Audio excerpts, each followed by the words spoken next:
কয়েকদিন আগে যে ন্যাক্কারজনক ঘটনা ঘটেছে আরজি করে কখনো আমরা সমর্থন করি না। কারণ মমতা বন্দ্যোপাধ্যায় আমাদের শিখিয়েছেন মাথা উঁচু করে চলতে। মমতা বন্দ্যোপাধ্যায় আমাদের শিখিয়েছেন অন্যায়ের বিরুদ্ধে প্রতিবাদ করতে। মমতা বন্দ্যোপাধ্যায় আমাদের শিখিয়েছেন আন্দোলন করতে, লড়াই করতে, সংগ্রাম করতে। মমতা বন্দ্যোপাধ্যায় একদিনে মমতা বন্দ্যোপাধ্যায় হননি।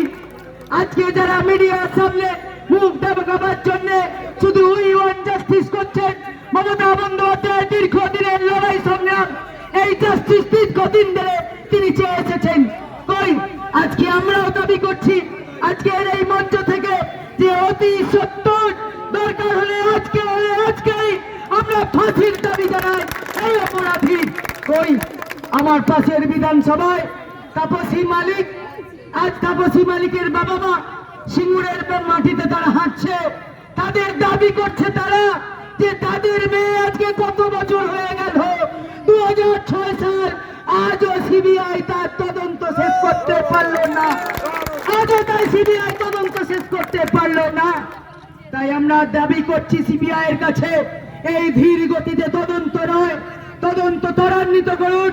বানতলা, ধানতলা, নন্দীগ্রাম, নেতাই, সাইবাড়ি কোন তদন্ত আপনারা শেষ করতে পেরেছেন? তাই বলি অতি সত্তর যে ওই ডাক্তার, সেই ডাক্তার যিনি মারা গেছেন, হত্যা হয়েছেন, তার আত্মার প্রতি শ্রদ্ধা জানাই, সম্মান জানাই। আমাদের একটা বিরাট লস হয়েছে তার মৃত্যুতে, তার পরিবারের প্রতি সমবেদনা জানাবার আমাদের ভাষা নেই। অতি সত্তর চাই, we want justice also, we want justice two CBI. তাই বলি সিবিআই অতি সত্তর আপনারা আপনাদের তদন্ত শেষ করুন। দরকার হলে আজকে বলে আজকেই আমরা দোষীর, অপরাধীর আমরা ফাঁসি চাই। যাই হোক, বৃষ্টিও এসে গেছে।